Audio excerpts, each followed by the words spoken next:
Estamos en el primer ciclo de conferencias y mesas redondas. En este caso, se va a establecer un diálogo entre Jesús Alcaide y Pablo Capitán. Como Jesús Alcaide también luego a su vez va a presentar también el trabajo de Pablo Capitán y Pablo Capitán va a dialogar con Jesús. Yo voy a hacer una breve presentación. Pues yo los considero compañeros y amigos porque llevamos trabajando juntos y siendo compañeros de fatiga desde hace muchísimos años. De hecho, yo como artista también he participado en algún proyecto de comisariado con Jesús Alcaide. Él es crítico y comisario de arte de Córdoba.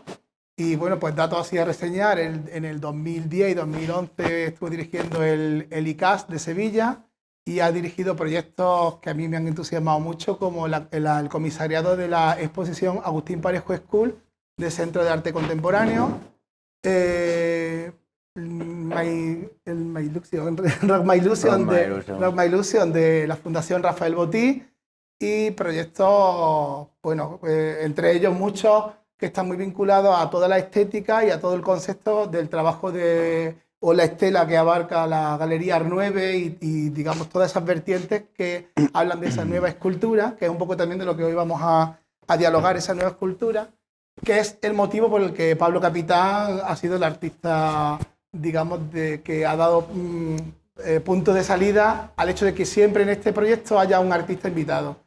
Yo voy a puntualizar un poco la lógica de que Pablo Capitán sea el artista invitado, y es que, aparte de su generosidad, he tenido la suerte de contar con él para varios proyectos, entre ellos uno que realizamos en Espacio Lavadero, donde bueno, pues le pedimos una intervención, le hizo como 7. Yo creo que eso dice mucho de un artista en su generosidad y sobre todo en el compromiso en cuanto al desarrollo de sus proyectos. Él planteó algunas de las intervenciones, aquí hay 3, que ahora después ellos van a ir desgranando, pero una de las que hay en este palacio, que está justo en la subida de la escalera, pues fue de hecho la hemos extraído de la colección de arte público que está en los alrededores de este barrio, que bueno, ahí son unos nidos de abejas, de avispa alfarera, y que ahora ellos van a desgranar un poco más. Y sobre todo hablar también eso de que estoy muy agradecido de que vengáis los dos, porque sois un ejemplo de en lo que se puede diferenciar la estela de Granada en comparación a otras corrientes estéticas y conceptuales que podemos ver en Andalucía. Y yo creo que bueno, sobre todo un poco lo que yo en el texto, ¿no? Cuando hablamos de Pablo, creemos que ha creado escuelas y que es un síndrome muy identificativo lo que puede ser el fenómeno de este tipo de trabajo escultórico, y que marca mucho la diferencia con otras corrientes estéticas de facultades como la de Málaga, como la de Sevilla. Creo que hay una estela de artistas que lo acompañan en su generación y que lo siguen en generaciones más tempranas, y por eso, haciendo esta referencia, ha sido el motivo de que estéis vosotros dos aquí, porque además yo ya sé que tienen una relación afectiva muy importante y que era importante que se estableciera ese diálogo. Así que yo ya me callo y agradezco que estéis aquí, y muchísimas gracias. Gracias, Miguel. Bueno, gracias a ti por hacer todo esto, o sea, porque para mí es muy importante que se sigan haciendo este tipo de encuentros en Andalucía, que es muy complicado, y que se visibilice todo el potencial que hay en la gente en Granada, ¿no? También por rodearnos de gente que conocemos mucho, a Bruce y a Pedro, hice una exposición con ellos en Londres, que estaba Pablo, y que en el fondo tiene que ver también con una cosa de la que hablaremos ahora. Y como tú dices, con Pablo me une, además de la relación artística, una relación afectiva de amistad de mucho tiempo, entonces es complicado plantear una conversación que no hayamos tenido antes en un café, ¿vale? Y sobre todo a las 5 de la tarde, que pensábamos que lo que queremos es que habléis vosotros y que de alguna manera os vamos a hacer como una especie de comentario de las 3 intervenciones que se han planteado para Lateral, y a invitaros a hablar, ¿no? Fundamentalmente, cuando hemos entrado, ayer me pasaba una cosa con esta pieza, que es una pieza que Pablo, bueno, es una versión de una pieza que Pablo hace el año pasado para Hall House, una residencia en Barcelona, y que se adapta aquí de una forma, o sea, una pieza nueva para este espacio. Y ayer, cuando la veíamos con los neones, como había como algo coarta, que de alguna manera no hacía que se viese totalmente lo que la pieza pretende, en cierto sentido, ¿no? Hoy pensábamos que a las 5 de la tarde, con la luz entrando por ahí, iba a ser una siesta realmente, o sea, una insolación o algo que te iba a llevar a Sí, otro estado de la cosa. La hemos titulado sopor, ¿no? Exacto. Entonces, era algo así como... Ni siquiera empezamos a hablar de la pieza, ¿no? Sí, bueno, no sé. A ver, Miguel me mandó, cuando me invitaste, bueno, muchas gracias primero. Cuando me invitó, me mandó una serie de fotos del espacio, de este edificio, que yo conocía porque se hizo aquí como un evento hace años. Yo recuerdo que era como unos conciertos, ¿no? Algo así. Pero yo no recordaba exactamente cada habitación cómo era y tal.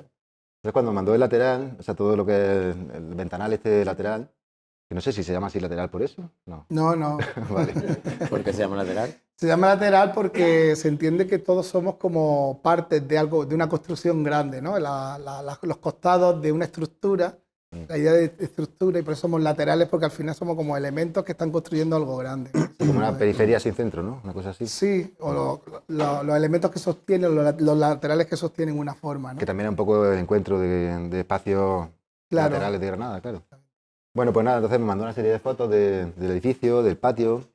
Y bueno, pues dándole vuelta, y como aquello podía hacer yo también por los tiempos con Arco, que viene ya justo esta semana, y yo no podía tampoco desarrollar muchos trabajos muy laboriosos porque yo tenía que preparar la participación en Arco. Entonces me acordé, claro, de que tenía todavía la instalación esta, que la monté en Barcelona, luego la saqué, la tenía en el taller almacenada. Y claro, me parecía que era una buena idea también, claro, como tú decías que esta iba a ser la sala de conferencias y de charlas, digo, pues que dé muchísimo sueño, o sea, que la gente se quede dormida. Y a las 5 de la tarde. A las 5 de la tarde. Digo, pues voy a hacer esta luz que te da un sueñazo que te mueres. Que de hecho podíamos apagar esto, en realidad. A ver si aquí se duerme. Ahora se van a dormir.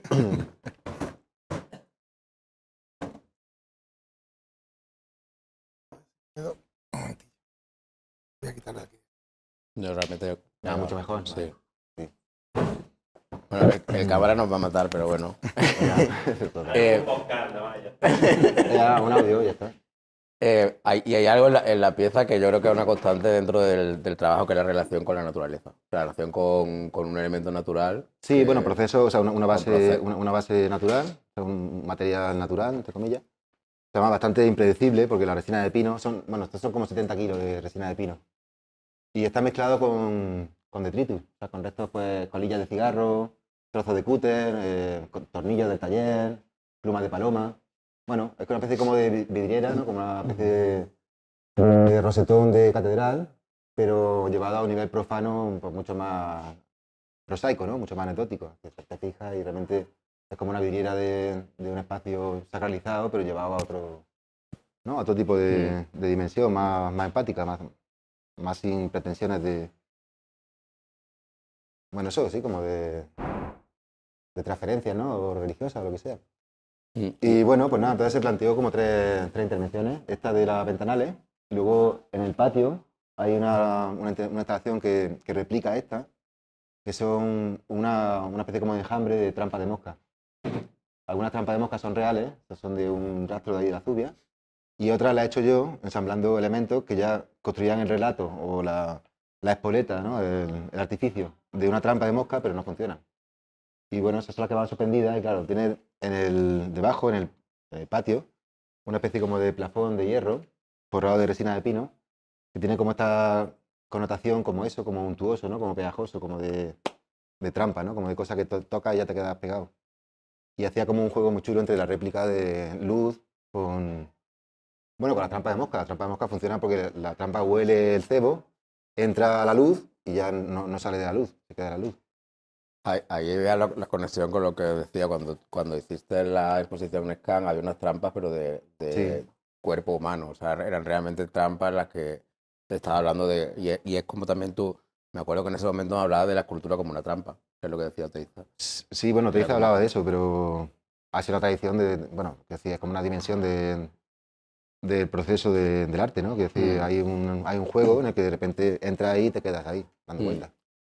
Sí, y bueno, es como una traslación muy evidente por un lado, o sea, como muy inmediata, pero sigue teniendo mucho jugo que sacarle, creo yo. O sea, que abre un campo de trabajo muy interesante. También porque a mí que me interesan los procesos naturales, ¿no?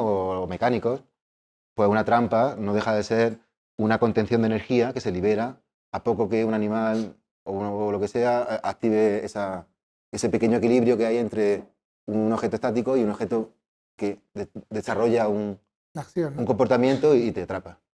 Y el arte tiene un poco eso también, claro. Bueno, creo yo. Sí, y hay también esa cuestión de que tú le haces casi a las piezas lo que la naturaleza hace en realidad, ¿no? O sea, muchas veces estás como construyendo un proceso para acelerar algo que la naturaleza haría en Claro. las piezas que llevas a Arco, por ejemplo, tienen que ver con eso. Sí. O si pienso en las réplicas de los nidos, has conseguido que aniden las avispas que estaban en el otro. Ya, bueno, eso me ha sorprendido. Yo no esperaba eso. O sea, ese artificio al final, la naturaleza, ¿dónde está? Claro. Bueno, la naturaleza hace la propia, cuando felizmente sucede, que no es tan habitual. Pero también es cierto, bueno, pues esta cosa de que, bueno, lo que hablamos esta mañana, ¿no? En el taller, pues de que los procesos naturales llevados a los objetos que yo trabajo en el taller, de algún modo emancipan el objeto, porque los procesos naturales borran cierta parte de la huella humana.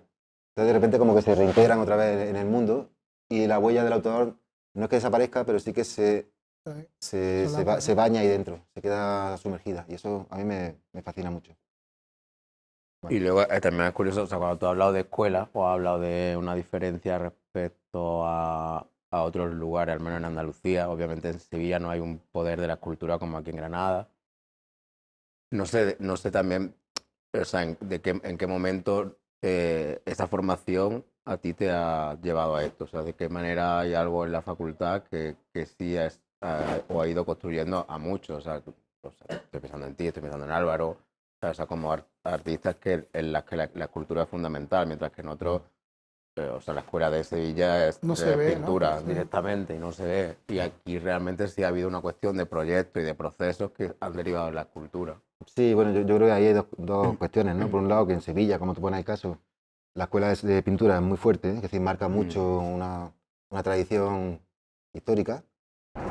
Y luego, por otro lado, pues que en escultura, pues no sé, está Víctor Borrego, por ejemplo, que amigo y ha sido como un poco el interlocutor necesario para yo desarrollar ese tipo de pesquisas, ¿no? Igual podría haberme dedicado a hacer pintura o yo qué sé, otra cosa. Y no sé, tampoco aquí tenemos una tradición de escultura fuerte. Pues digo que no sé, yo no la... Alonso Cano, pero bueno, hace ya mucho tiempo que no trabaja. No, pero yo creo que hay una parte formativa en la que los profesores han ofrecido lo que estaban ocurriendo en ese momento de una manera como más directa, que ha hecho posible que absorbáis esa parte de escultura. Carmen Osuna, ¿no? También ha sido también una de las que... Sí. Alfonso del Río, creo que ahí hay una corriente. Bueno, me he hablado también de tu relación con Pepe Faliú, que eso también creo que demarca mucho esta diferencia con otro tipo de la visión de la escultura. Sí, pero claro, lo que estaba pensando es que, por ejemplo, en el contexto vasco, por ejemplo, sí que hay una tradición escultórica muy fuerte y hay una continuidad que también, incluso a nivel personal, se ha desarrollado. Quiero decir, en el contexto vasco de Bilbao, sobre todo, que yo estuve ahí un par de años y lo vi, hay una transferencia directa entre artistas de generaciones. Aquí eso no sucede. O a mí no me ha sucedido. O no me lo he trabajado. En escultura, por ejemplo, como muy allí, marcado, ¿no? Sí, hay una tradición muy fuerte de escultura y al mismo tiempo una transferencia directa entre generaciones que hablan y ponen en común cosas. Y aquí yo sí que veo como más una modularidad, ¿no? Como que cada uno trabaja un poco más, o me sucede a mí, que trabajo como más aislado y yo busco cómplices para hablar de las piezas, porque si no, esto es un ensimismamiento, ¿no? Te quedas como atrapado en tus fascinaciones, pero no veo tanta facilidad como sucede, por ejemplo, pues eso en Bilbao con la escultura. Entonces, en Granada la escultura yo no la veo que sea un terreno, un vector de desarrollo fuerte. Yo creo que las formaciones, pero en este caso, por ejemplo, hablando con Odey, que está ahora allí, hablaba precisamente de esto, ¿no? Que hay como la escuela de Bilbao viene como muy marcada y que de ahí no se salen y no se pueden salir de ahí, y hay mucha limitación. El hecho de que aquí haya una formación mucho más abierta, en la que tú pones mucho más que lo que te puede ofrecer un profesor o hay una influencia que no es tan directa como en Bilbao, claro, que es un peligro hace también. posible que cada uno os desarrolléis, aunque haya algo que os defina a todos, pero cada uno tiene como un desarrollo propio. Y yo, por ejemplo, pensando en Odey, en ti, en Álvaro, Roberto Urbano, para mí hay algo que os conecta, pero hay discursos muy diferentes entre todos vosotros. Sí, estoy de acuerdo. Yo creo que eso en Bilbao no pasa, que hay como una herencia muy directa, muy marcada en torno a materiales, en torno a fórmulas. Claro, y sí, ese es el otro lado de la historia. Y hay una parte muy buena de ese tipo de comunicación directa, ¿no? Pero por otro lado también hace como de gran hermano. Claro, al final, una transferencia más un poco directa. Lo que hay que forzar mucho para salirse de lo que no es la cultura vasca.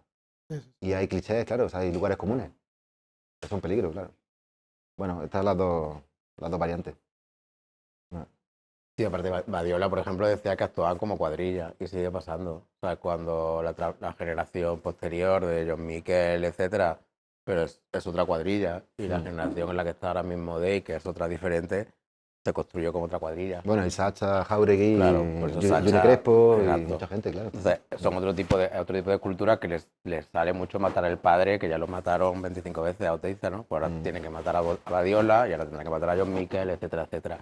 Aquí no existe ese padre. Pero sí es verdad como que hay cosas en los trabajos de algunos de los artistas que ha nombrado Pablo, que has nombrado tú, que sí como que se asimilan, pero siendo muy diferentes. Muy diferente. O sea, el caso de Álvaro es de una cuestión alucinatoria de la mirada, que no tiene nada que ver con la de Pablo, que tiene que ver con eso, con el fenómeno natural, con cierta poética de los objetos, o el caso de Roberto, otra historia, ¿no? Hay una cuestión también que me parece interesante dentro del trabajo y que tiene que ver con las trampas de avispa que no sé si habéis visto, pero que están ahí de una manera como súper... Claro. Bueno, sí, si quieres No explicar. lo he dicho porque, claro, pertenece al proyecto, proyecto Colección de Arte Público Casa Invisible. Son una serie de obras que están en el barrio del Realejo y que son casi imperceptibles. Que era una manera, ya aprovecho un poco para hablar del proyecto, ese proyecto surge con la idea de rendir homenaje o como excusa a lo que ya hizo Lorca con, bueno, pues esta generación que se juntaban y decidieron crear unas placas homenaje a ilustres que pasaron por Granada y que todavía algunas se conservan y la gente no sabe que de repente hay una placa diseñada por Manuel Ángeles Ortiz en la calle Párraga, por ejemplo, y que pasa desapercibida y todavía se mantiene ahí. Y a mí esa idea de sorpresa, ¿no? De decir, hostia, que eso está ahí, ¿no? Me recuerdo también en Sevilla, ¿no? Que había una plaquita en una calle que a Guillermo Pérez Villalta le hizo un amigo por el típico azulejo de su casa, ¿no? Y yo recuerdo esas sensaciones, hostia, que esto es de Guillermo Pérez Villalta, ¿no? Y yo quería provocar esas sensaciones también con esa nueva... El proyecto también hace como un mapeado de artistas andaluces que están en una mediana o mediana carrera, ¿no? De hecho está Valeriano López, está Pablo, tuvimos una pieza fallida de Marina Vargas, Alegría y Piñero, artistas que también es un diálogo escultórico y que por las cuestiones políticas, sociales, no van un ayuntamiento no le va a encargar una obra a ellos, ¿no? Entonces era una manera de decir, bueno, ya que la historia política social o incluso de la escultura actual no le va a permitir a que Pablo le realice, oye, Pablo, haznos la escultura para tal cosa. Pues la vamos a seguir haciendo, pero de una manera un poco subversiva, que esté en el espacio público, pero que nadie le sepa que está. Y bueno, esa era un poco la intención del proyecto y concreto las que hizo Pablo, las 3 intervenciones que hizo, una de ellas es la de la avispa alfarera, y cuenta un poco tú si quieres.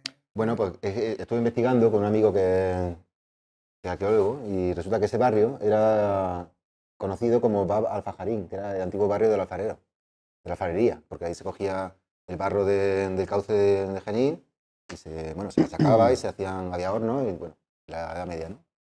Entonces lo llevé como al comportamiento, a lo que produce la avispa alfarera, que es el género Igneumus, ¿no? Que hacen esta especie como de vasijillas minúsculas. Entonces pican a varios insectos, los duermen, le ponen un huevo y el huevo lo sellan y el huevo se come, o sea, cuando sale la larva se come su comida y luego rompe el nido y sale. Entonces me gustaba mucho la idea de que realmente el punto de fricción entre el arte y la artesanía, por ejemplo, uno de ellos es la repetición, es decir, la artesanía sigue un patrón y lo desarrolla en repetición para venderlo, ¿no? Como un objeto de mercado, pero diversificado, es decir, como en muchos objetos, ¿no? Entonces, lo que hice fue duplicar, o sea, bueno, modelé un nido de varios tipos, ¿no? Como 4 diferentes tipos de cúmulo de vasijas, muy chiquitines. Y bueno, le saqué un molde en silicona y lo rellené con resina de poliuretano y luego lo bañé con polvo de Alhambra, de los cauces que bajan de la Alhambra, de los cauces de agua. Cogí barro de ese, lo molí y lo revestí porque era un poco lo que la avispa cogería si estuviese por ahí, ¿no? La avispa va ahí a los cauces de agua y coge pues, la arenilla para construir sus nidos con salida. Y bueno, pues entonces nada, lo dispusimos en diferentes fachadas de edificios abandonados, en cornisas, en sitios así un poco raros, pero siempre en pareja idéntica, una especie como de fallo de Matrix. como dos repetidas, que era como una cosa que la ves y dices, ¿qué está pasando aquí, no? ¿Cómo puede ser que haya dos nidos iguales? como... Y bueno, entonces la sorpresa interesante fue que Miguel me avisó de que iban a rehabilitar varios edificios. Y antes de que la rompiesen y dijesen, ¿esto qué es? Ya nos pasó el uno. Sí, pues entonces Miguel fue y los cogió, los recuperó. Entonces me lo enseñó y resulta que efectivamente las avispas habían usado esos nidos para hacer su prole. Muy gracioso. Y está instalado ahí al lado de La escalera. la escalera. La escalera. Sí. A mí hay algo también cuando hablo con Pablo, siempre me interesa ese relato. Muchas veces te está hablando desde la escultura, o sea, te habla a nivel técnico de una manera bastante fría o muy, muy técnica, o sea, como de esto es así, de materiales, cómo se hace, se produce y tal, pero después está ese relato, que la relación con lo entomológico, con el comportamiento de los animales, que no sé de dónde viene, si viene de una cuestión familiar. Sí, mi padre está Por eso entonces, pienso que hay, y yo cada vez me siento más fascinado, o sea, cuando se pone a contarme cosas de eso es como y eso pienso que se trasluce muchas veces en tu obra, que es mucho más allá, o sea, por eso no tiene esa frialdad, o cuando mucha gente, lo que tú decías no es una cuestión visual, es una cuestión que va más allá, y para mí tiene que ver con eso, o sea, es como hay algo ahí que viene de ese lugar, que se trasluce de una forma como muy invisible, pero al final es lo que se queda. Bueno, pero yo tampoco soy muy consciente de ello.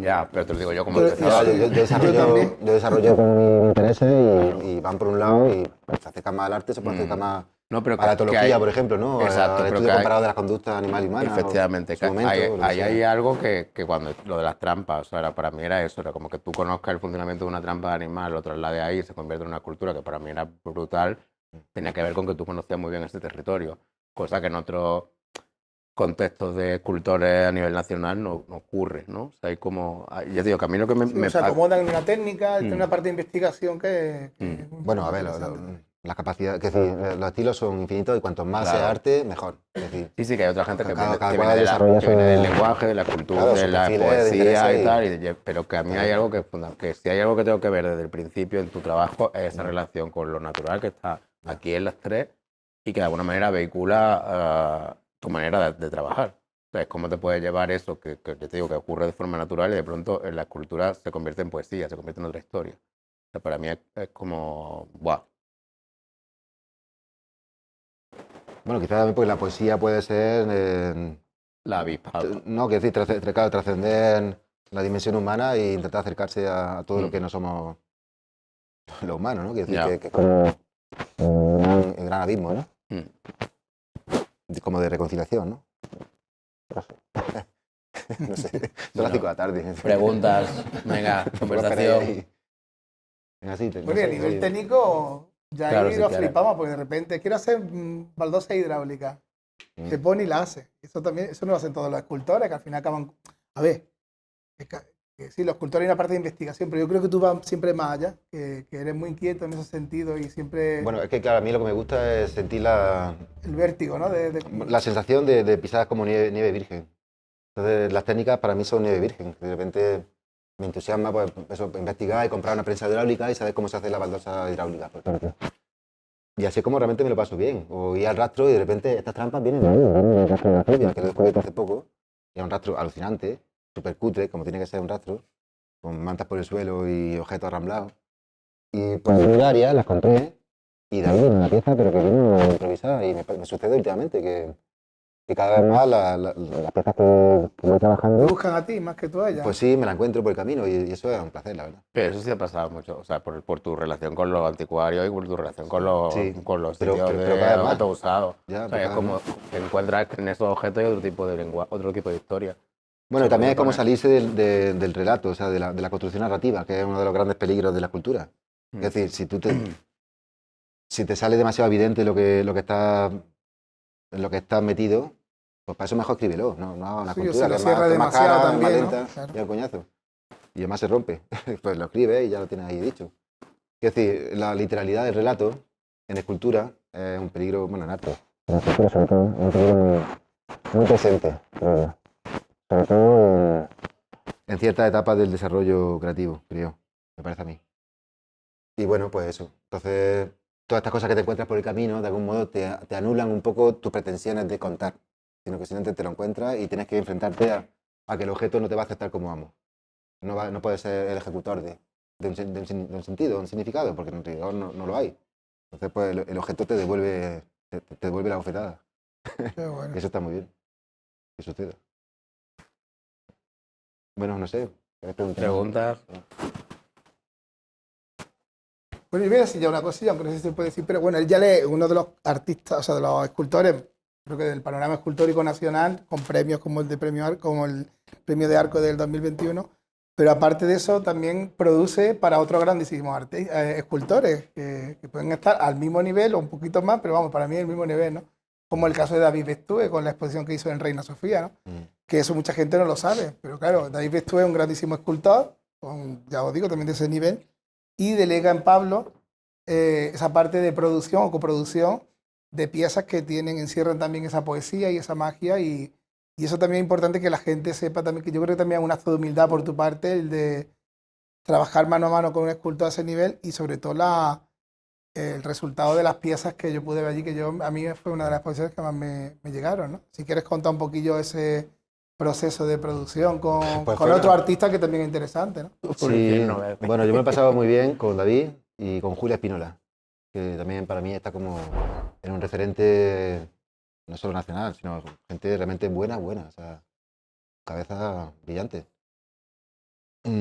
Bueno, mi papel ahí era de ejecutador, es decir, yo era como un asesor técnico y yo pues desarrollaba piezas. Y si en algún plano me preguntaban, yo generalmente prefería no involucrarme en el desarrollo empático de las piezas porque no es mi papel. Es decir, si tú me dices que quieres que te haga, yo te digo cómo se hace. Pero pongo un ejemplo, porque aquella gente que no sabe, por ejemplo, la pieza del taburete, cómo está hecha. Me gusta. Bueno, en el caso de David fue una guarrería, porque David compraba harina de sangre, harina de plumas, harina de huevo, o sea, unas cosas repugnantes. Machacó unos sesos y los dejó al sol para pulverizarlos. Y como yo no te voy a pulverizar estos sesos secos. O sea, era como todo materiales, cada cual más eso. Y todo estaba vertido generalmente en resina de poliéster para poder encapsularlo, o sea, traspasarlo en otro tipo de material. O sea, en otro tipo de forma, digamos. Bueno, o sea, había un motor de moto que estaba hecho con sangre. O había, yo qué sé, taburete hecho con plátano. O sea, bueno, él compraba como harinas de componentes alimenticios, estos que se usan en la industria alimenticia, ¿no? Como agregados, ¿no? Como para hacer bollería o lo que sea. Y nada, entonces pues eso se mezclaba con la resina, se hacía un molde de silicona del objeto primario que fuese, y luego pues se traspasaba ese material a la forma primaria, ¿no? A la forma que había. Y bueno, y en el caso de Julia era mucho más... Era otro tipo de trabajo, o sea, no funcionaba así ella, como trabaja. Era mucho más de mirar el objeto y ir como afinando, pero con un rigor y una apertura de que en rigor, otra vez, todo cabía y la solución no venía hasta que ya se había recorrido un largo camino. O sea, yo aprendí mucho de esta gente, ¿eh? Son brillantes. Hombre, y también hay aportar la parte técnica, lo que dice Miguel, o sea que hay una parte de tu trabajo que tiene que ver con eso, pero otra parte es con el conocimiento de los procedimientos de la escultura técnicos, todos. O sea, podría hablar casi todos. O sea, como a nivel técnico, si una facultad tuviera que tener a un profe de escultura, sería él. Que te contraten, ya.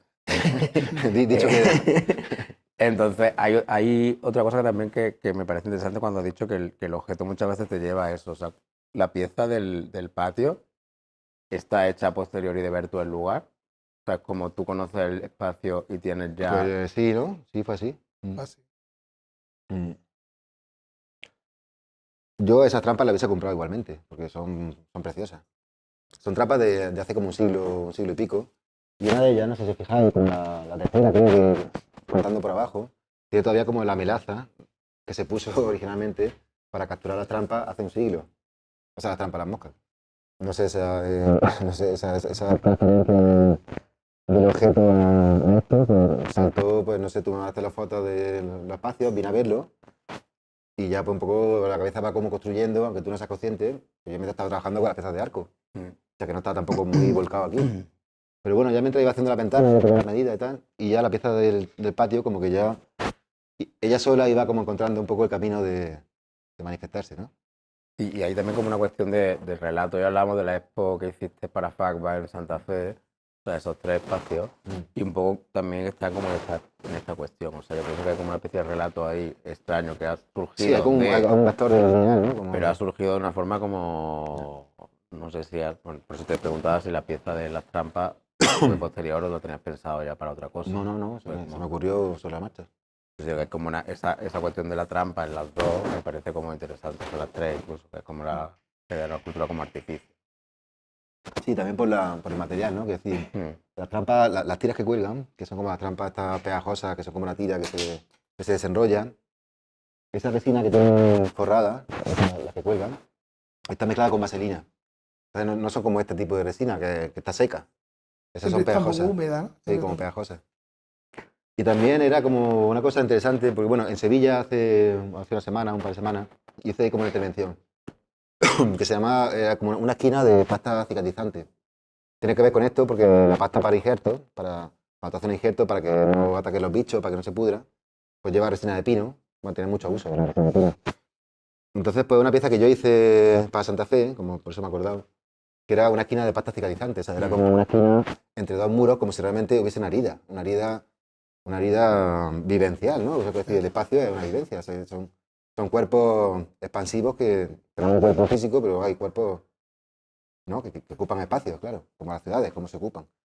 Entonces me parecía una pieza muy chula porque yo la disfruté mucho. Era muy sencilla, era una pura línea, una espátula, y esa pasta de injerto, pues yo la aplicaba. Entonces hice una versión para Sevilla, pero esa versión que la fabriqué yo, llevaba resina de pino, pero también llevaba aceite de camelia, llevaba vaselina, entonces realmente curaba a las plantas, pero también curaba los tejidos animales. Es decir, actuaba como... bueno, luego llevaba creosota, que es el hollín, la creosota, que es como un fungicida también muy bueno. Y me gustaba como de repente esa traslación de que ya no solamente se podía curar con esa pasta los injertos, ¿no? Como las plantas, sino también como los tejidos humanos o animales. Y bueno, resulta que esa pasta está como un charquillo precioso. Sí, es como la pieza más Joseph Beuys que ha hecho, yo creo. Que tenía como una cosa así. Es súper Joseph Beuys. Por eso te digo que yo cuando la vimos en Santa Fe dije, ya, esto es como la referencia, pero... Sí, como y como la silla, exacto, la mantequilla. La de mantequilla.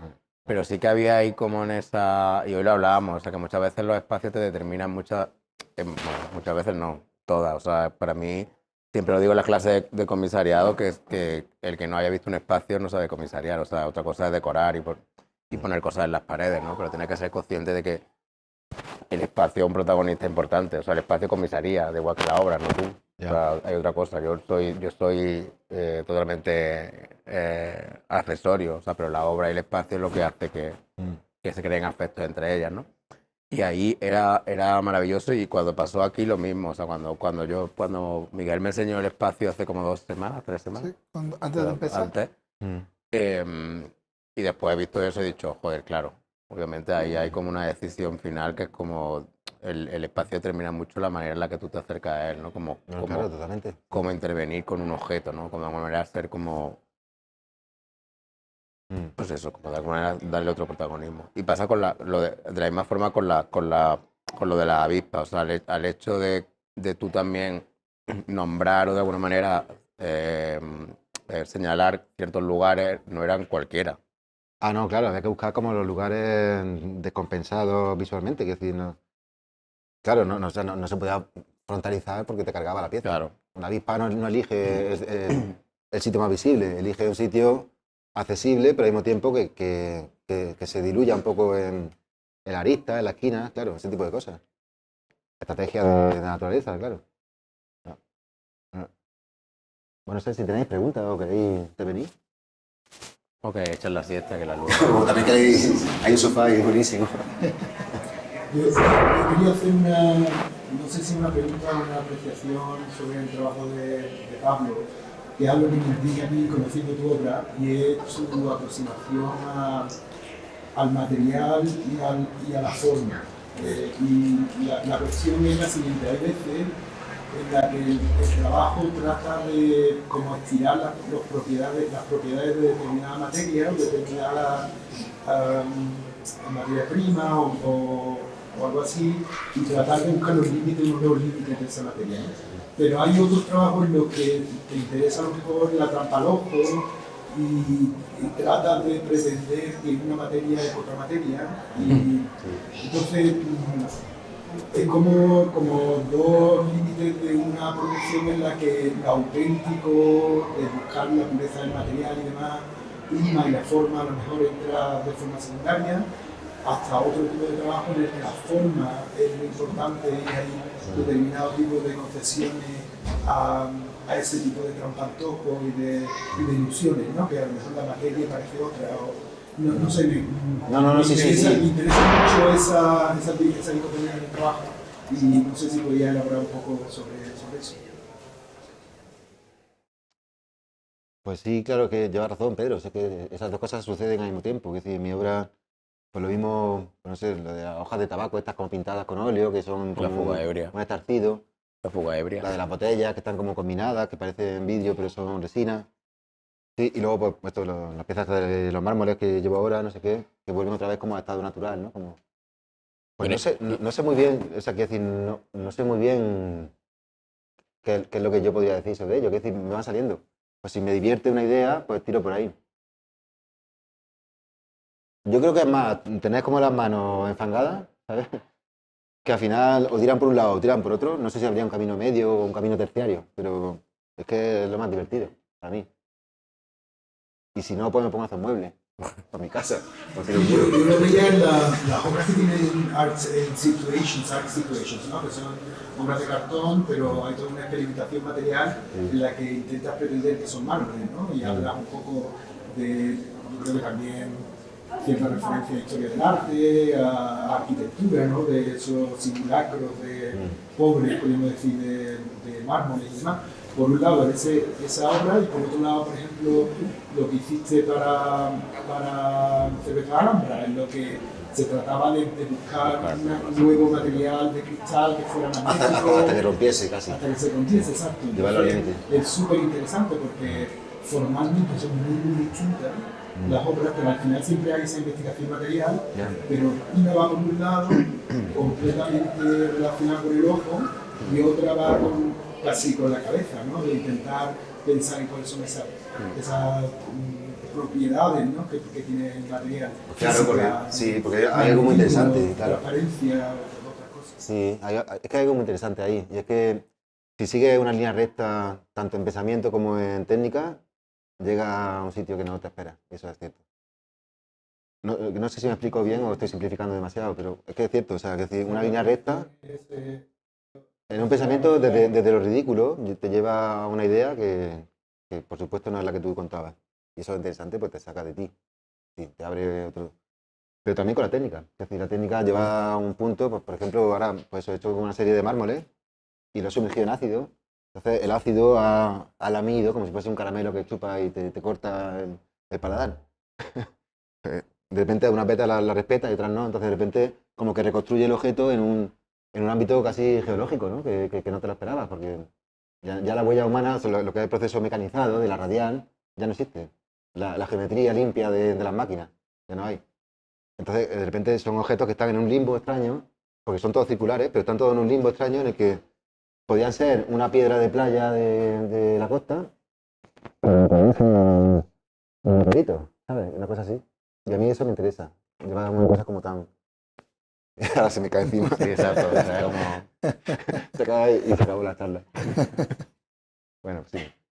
Pero me parece muy interesante ese tipo de dicotomía que tengo yo con el trabajo. No sé qué hacer. ¿Y tú qué piensas de cuando ves cuando ves los trabajos de gente más joven que tú?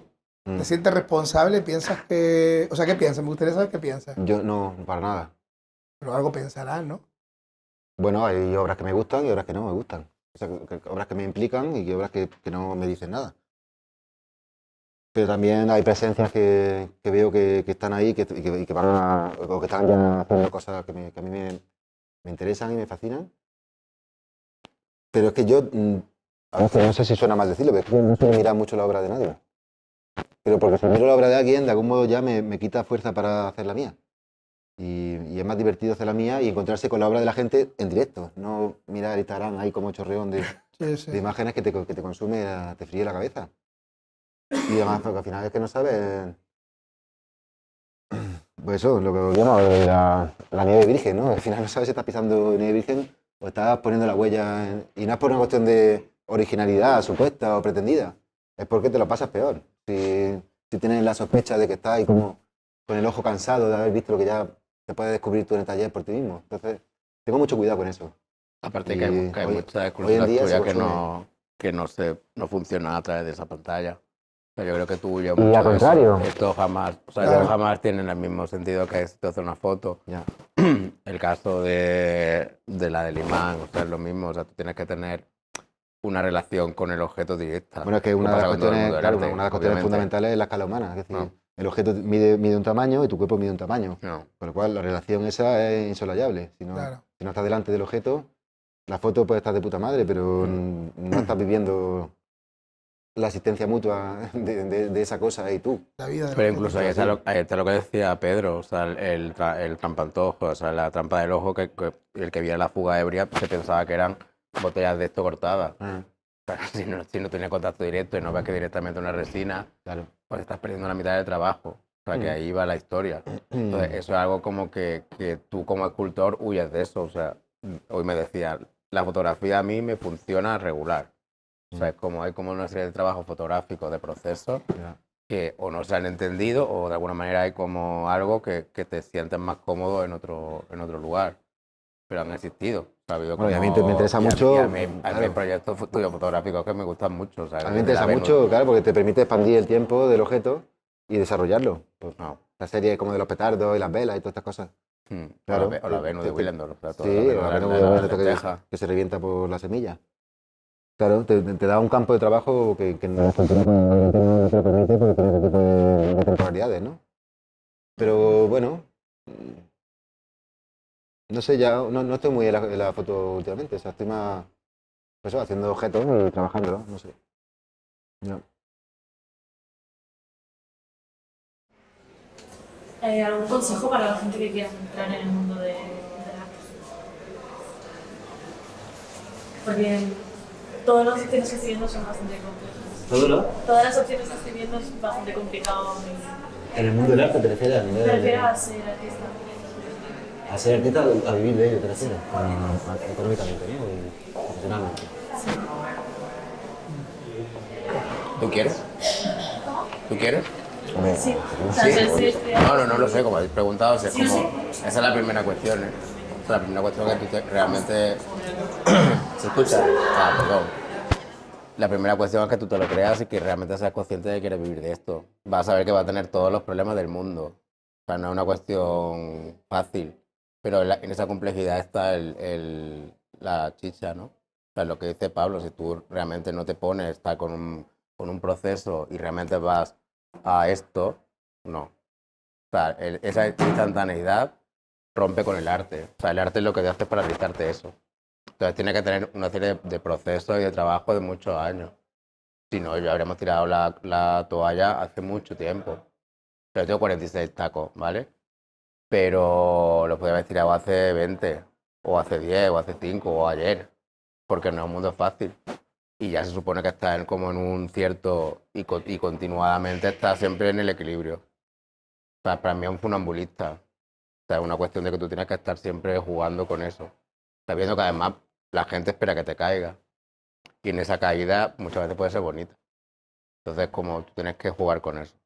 Ahora, también te digo una cosa, que pues, por eso digo que si tú te lo crees y si tú es lo que quieres, es lo mejor que obtienes. Yo no fontanero no voy a hacer, porque no tengo las herramientas para hacer eso. O sea, pero hay otro tipo de cosas que sí, y que es lo que me pone en la vida. Ya está. Pues yo diría que... O sea, es que es una pregunta complicadilla, ¿eh? Yo diría que lo mismo que te puedes dedicar al arte durante un tiempo, también se puede dejar de ser artista y no pasa nada. No. Y eso también hay que tenerlo presente como un bajarse del tren, que está súper saludable y súper bueno. No lo creo. Porque consume mucho, o sea, mucha energía y además, pues eso. Decía, que va como creciendo en teoría, pero también puede crecer y quedarte en la mierda, o que nunca sabes cómo te puede ir, por ejemplo, a nivel económico me refiero también, o de disco externo, ¿no? Como de... Pero, yo qué sé, pues, si no te lo pasas bien, es decir, si no estás ahí a gusto, agónicamente quizá también puede ser, pero si no estás en taller ahí metida y te llena, pues también se puede dejar y dedicarse a otra cosa y no pasa nada. Y quizás yo también me lo planteo muy habitualmente, ¿eh? O sea, no sé, para veces... Sí, pero tú lo puedes dejar, dedicarte a otra cosa y seguir siendo artista. O no, yo qué Hay sé, una cuestión de que, bueno, muy bien, de que tú me pongo a hacer injertos de planta, haces pasta cicatrizante. pero puedes ser artista pero haciendo seguiría eso. siendo Ya, artista. no, Claro. me media ya, bueno. O sea, sí, como... Cuando Que haces sí, muebles ya, sigue pero- ya, siendo pero ella es un mueble preguntado tuyo, no es un por mueble eso. que te monta de Ikea. Sí, pero ella supongo. ha preguntado por el terreno, digamos, de profesional, como de vivir de ello, ¿no? Creo que era tu pregunta. Y luego, por otro lado, yo te diría que dentro de, por lo menos lo que yo he conocido así de la comunidad artística, hay que aprender cuanto antes a no compararse con cómo le vaya al resto de la gente.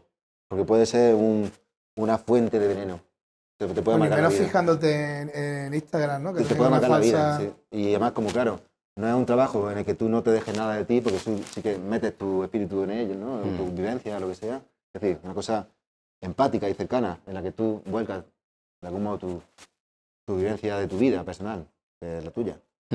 Pues puede ser una enorme fuente de veneno y puede acabar súper resentida de la vida. Si te comparas con la gente y cómo le va al otro y quién prospera y quién no sé qué. Entonces hay que tener mucho cuidado con eso y cuidarlo, porque lo que es la raíz primaria de tu creatividad, pues viene de cómo te completa a ti o te descompleta. No sé exactamente cuál es el mecanismo que funciona, pero tienes que proteger eso mucho, creo yo. Y no sé, es que no sé muy bien qué... Sí, eso lo decía, por ejemplo, Pinabaus, decía que lo importante es que sea tu voz. O sea, es como no hay otra. No. O sea, tú tienes que trabajar desde ahí, desde ti, no desde los otros. Que sepas que los otros siempre están ahí. O sea, tú te estás construyendo a través de la mirada de los otros, a través de lo que... Pero tienes que... Sí, es como también esta cosa, ¿no? Esta reflexión como de, claro, pues yo trabajo para mí en primer lugar, luego para mis amigos y amigas y mi familia, Claro. y luego ya para toda la gente. Exacto. Y un poco eso también, ¿no? Como, un poco como hablamos de lo que significa la arquitectura en el espacio imaginario simbólico de cada uno, que es que va ocupando estancias de pequeño a grande. Y Tarán es tan grande que no es un espacio abarcable. Y va un poco así, creo, la cosa. Había una ahí antes, ella y él, sí. Vale. A ver, mi pregunta va un poco en relación con ella. ¿Cuál sería entonces la mejor manera de dar visibilidad a tu propia obra? ¿Más por las redes sociales o haciéndote un web en tu propia ciudad? Como darla a conocer más a un público cada vez más grande. O sea, siendo muy presente, rollo muy sociable y como hablando con la gente o más algo más de redes sociales. Yo siempre he confiado en que la obra se va a buscar la vida ella sola, pero eso es muy ingenuo. Ahora bien, es lo que yo he hecho. Es decir, O sea, tú puedes tener una obra buena, pero a lo mejor si no tienes la capacidad para hacer que a la gente le interese, igual no consigues que tenga esa visibilidad que buscas, que le llegue al público. bueno, claro, es que tenemos una profesión en la que tenemos que ser todo. Es decir, tenemos que ser productores o productoras, gestores, diseñadores gráficos, es decir, comunicadores, todo lo que conlleva, ¿no? Es complicado, no sé. Yo confío en que si la obra realmente es buena, que si hay ahí un desarrollo chulo y potente y sincero, pues se va a imponer. Y la gente que lo vea le va a tocar la fibra. Pero es verdad que en los tiempos que vivimos, con todo ese flujo de información, etcétera, pues es cada vez más difícil. Y yo creo que las generaciones que venís, pues es muy complicado. Yo no sé, creo yo. Eso ilustró muy bien Curro González, ¿no? Con la escultura esta del hombre orquesta, ¿no? Que tiene que... Ya, claro. Pero sobre todo ahí va lo que te decía antes, que no es imagen. O sea, que olvidaros de que Sí. el arte es imagen, el arte es otra cosa. Entonces, esa imagen que tú estás consumiendo continuadamente, lo mismo consume, bueno, ya lo ves, o sea, es como el algoritmo te está sumando cosas que no tienen nada que ver una con la otra. Entonces, el arte tiene que hacer que te pares. O sea, esa cadena de significantes, esa cadena de imágenes hace así, clac. Y si tú, como artista, no consigues que el resto se pare, has fallado. Eso también es verdad. Bueno, También se puede ir al escándalo, que es lo que siempre decimos, como el perro que se ha comido al niño en Arco, ¿no? O sea, el perro, o la obra, ¿cuál es la obra que sacan de Arco? La más absurda y la más... Pero si hay algo que los artistas tenéis que conseguir es que se detenga esa cadena, o sea, esa cuestión que de alguna manera haya como un interludio, ¿no? O sea, que como que te pare a reflexionar, ¿no? O sea, que de alguna manera diga, hostia, ¿qué ha pasado aquí? Y eso, esto es un problema. O sea, esto es un problema y un beneficio. Yo no voy a demonizar las redes porque las usamos todas y porque es una herramienta para otro tipo de cosas. Pero obviamente la obra se defiende en el espacio. O sea, se defiende ahí, en la realidad. No se defiende aquí en el metaverso y en el pluriverso y en lo que quieras, ¿no? Ahí no se defienda. Ahí hay otro tipo de lógicas que son las lógicas del arte, que son otras lógicas del arte que son diferentes, ¿vale? Que son las del negocio, son las de otro tipo de cuestiones que no tienen nada que ver con lo que estábamos hablando.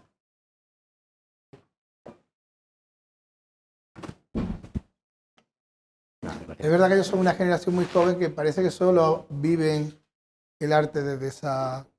Yo creo que cada vez hay menos galerías, bueno, o espacios que te hagan detenerte, o sobre todo comparando en la relación de cuánto tiempo le dedico a ir presencialmente a una galería o cuando la puedo ver por Instagram. Tu casa, claro, o piensa, por ejemplo, o sea, el Day Zen de Gordon Mataclar, todos lo conocemos por una fotografía. Nadie estuvo en el pier visitando ese espacio, pero todos sentimos que esa cuestión, o sea, pero hay una cuestión que es diferente ahí a que en ese consumo diario, que es lo que decía Pablo, de que tú te tienes que construir, no te voy a decir una coraza ante eso, pero sí que sepas que tienes que ser consciente de que a ti lo que te tiene que interesar a ti, a tus amigos y a los que están a los 20 alrededor. O sea, que le interesa a alguien que esté en Tailandia, pues bueno, no sé. O sea, pero no conoce directamente el proceso o el trabajo real, ¿no?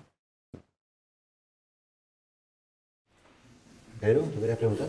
No, era al hilo de lo que estabas preguntando tú, que yo creo que lo que también hay que quitarle a los artistas jóvenes la responsabilidad de pensar que lo tienen que hacer todos los artistas.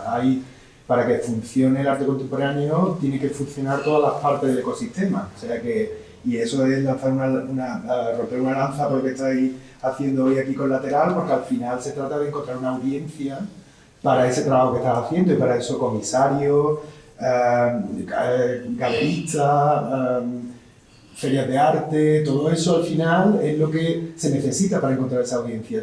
Al final tiene que haber gente que compre la obra para que pueda vivir de ello, ¿no? Como artista. Entonces no hay que pensar que el artista tiene que hacerlo todo, que hay que reforzar todas esas partes del ecosistema y trabajando en grupo y en equipo, pues ampliar esa audiencia para que un mayor número de artistas puedan vivir de su trabajo al final y que el artista se dedique a lo que tiene que dedicarse, que es a pensar, a producir y a hacer una obra fantástica. Sí, como que todo suma, como una relación como de simbiosis. Exacto. Siempre se habla del ecosistema y es verdad, es un ecosistema, son muchas partes que tienen que colaborar en simbiosis para que el tema funcione. Yo creo que esto es esencial para crear coleccionismo, enfatizar el coleccionismo en la ciudad, ¿no? Sí, pero también es muy triste pensar en la precariedad del sistema económica de las ciudades donde se están haciendo cosas y las que al final uno tiene que hacer un poco todos esos papeles. Y eso hay una generación anterior que sí estaba muy situada. Yo creo que el sistema, la economía, las crisis que hemos tenido, está quitándole valor a todo eso y cuesta mucho, por ejemplo, sacar esto para adelante. Pues yo me encantaría tener un presupuesto más en condiciones.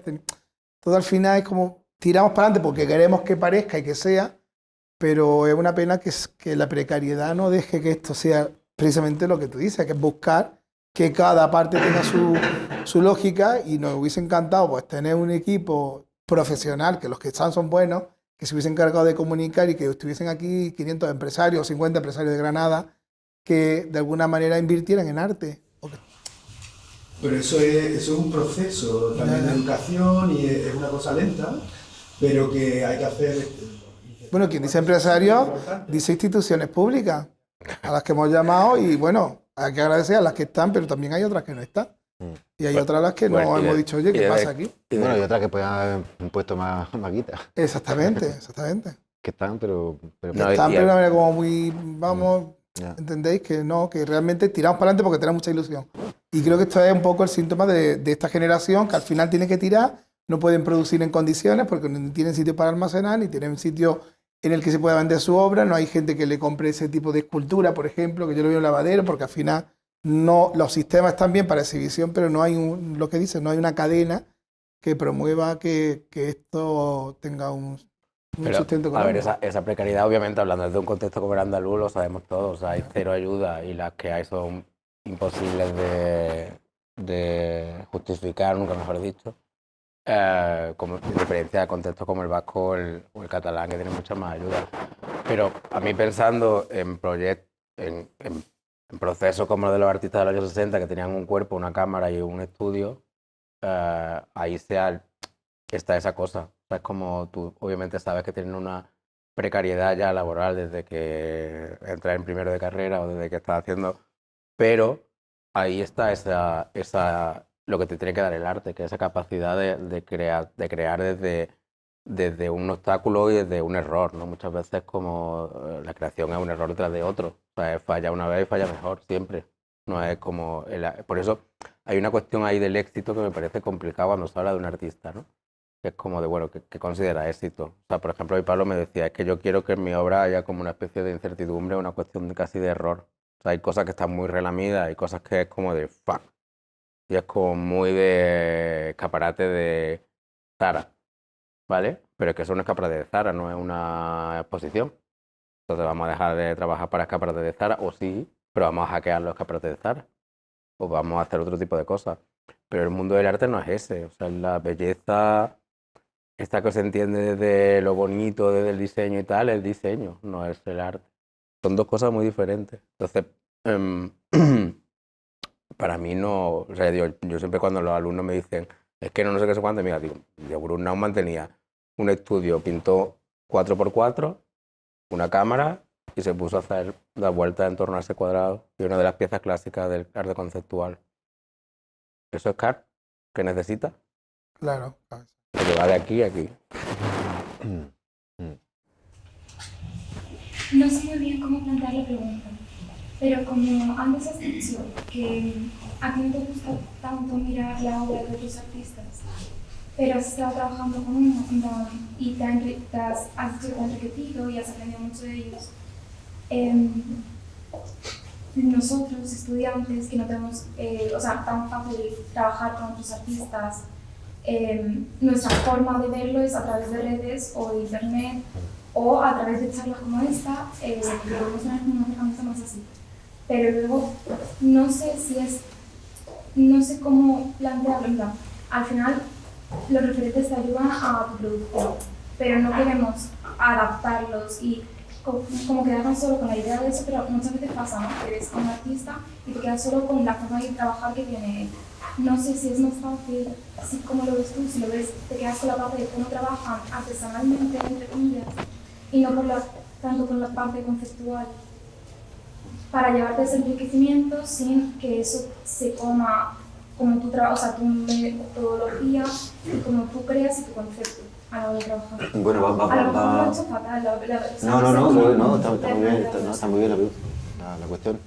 Depende de los tiempos. Es decir, hay tiempos en los que si yo estoy con algo y me pongo a ver la obra de alguien, me hago un cortocircuito. Ya no me funciona bien la inmediatez con el proceso, ¿no? Con lo que vas descubriendo en el trabajar, ¿no? En el hacer. Pero, hombre, obviamente es súper necesario ver lo que se ha hecho porque es donde se aprende. Y más todavía si tienes la ocasión pues, de ver cómo esa cabeza funciona al lado tuya mientras te tomas un café con él o una cerveza o te ríes o lo que sea. Que eso es lo mejor de todo. Bueno, pues que no sé. No sé muy bien qué puedo decir al respecto. Es que cada cual tiene ritmos diferentes. Pues igual hay personas que le viene muy bien. A mí, por ejemplo, me sucede, desde lo que yo puedo decir, pues por ejemplo, la residencia. Yo produzco súper feliz, trabajando con gente alrededor incluso con esa incomodidad añadida de que la gente está viendo cosas que son, como tienen que ser en mi caso, en rigor, ridículas en los comienzos, son cosas muy tontas, pero que se desarrollan en procesos que al final se vuelven, o sea, se mantienen en un suspenso que ya es cuando la cosa coge fuerza y te devuelve la mirada, ¿no? Pues a mí me funciona eso, por ejemplo, en las residencias en las que tengo gente alrededor todo el rato, con espacio al lado y bueno, y estás trabajando y ves que el de al lado pasa por aquí, el de al lado te mira, te da una opinión o no. Bueno, es que ahora trabajo en talleres solo, pero estoy todo el rato fusilando a mis amigos y a mi amiga para darle, mira, ¿qué te parece esto? ¿Sabes? Porque si no, eso, se corre el riesgo de caer en ensimismamiento, una especie como de onanismo, ¿no? Una cosa de que los encuentros que tú te parecen hallazgos en realidad son autocomplacencias de un proceso estético que al final te pierdes lo más interesante, que es justo la apertura, ¿no? El rigor de lo que se trata. Y luego hay algo como que ha dicho Pablo, que es verdad, que tú no te obsesiones con ver la obra de los demás, pero a mí, por ejemplo, muchas veces echo de menos cierto conocimiento de la propia historia del arte o de la propia historia de las disciplinas, ¿no? Porque realmente sí está ahí, o sea, tú tienes referentes, los vas a tener toda la vida. O sea, el que diga que no los tiene, miente. O sea, no es que haga una copia, pero sí tiene unos referentes. Y eso muchas veces es necesario para que no se crea que se ha inventado la pólvora, ¿no? Ya está inventada. Entonces hay como una serie de... Es súper importante tener conocimiento de lo que se ha hecho, por supuesto, ¿no? O sea, que tú tienes que saber quién es Rosso, tienes que saber quiénes son cierto tipo de escultores para llevártelo a... Sobre todo si trabajas dentro de una disciplina, ¿vale? Y si no... Yo siempre digo que soy historiador del arte a mi pesar. Soy historia del arte, pero porque lo que me daban era lo que no quería. Pero sí sabía que tenía que tener ciertos conocimientos para luego destruirlo, ¿no? Para desaprender. Entonces, para mí eso es súper interesante que lo tengáis vosotras, que es como ese tipo de referentes que no sé si actualmente por cuestiones de programa educativo y tal no se dan, pero para mí son muy importantes. Sobre todo para eso, para que no te frustres al decir, hostia, esto ya estaba hecho. ¿Vale? O sea, que es como, no, sí, claro, pero yo lo hago de otra manera, tampoco pasa nada. O sea, que el original no existe. Bueno, Giacometti todo el rato copiaba la cultura clásica y luego hizo lo que hizo. Claro. Es decir, que incluso es un ejercicio súper sano, copiar lo que se ha hecho antes. Yo he hecho algunas maquetas de obra que me ha gustado mucho de la gente y la he hecho en pequeñito. Porque me da alegría. No pasa nada. Bueno, son las 6. ¿Una pregunta? Yo creo que... ¿Echamos la siesta ya? Daros las gracias, de verdad, porque creo que se ha creado un clima muy interesante, que vuestra generosidad es un poco la generosidad compartida con todos los que vienen aquí con este proyecto, ¿no? Que creo que es la suma de energía que han hecho posible esto y bueno, hablar de esa referencia que para mí sigue siendo de muchos artistas, ¿no? Y que nada, que... Muchas gracias a los dos. Bueno, gracias a Miguel que ha montado todo esto y al equipo. Gracias a ti.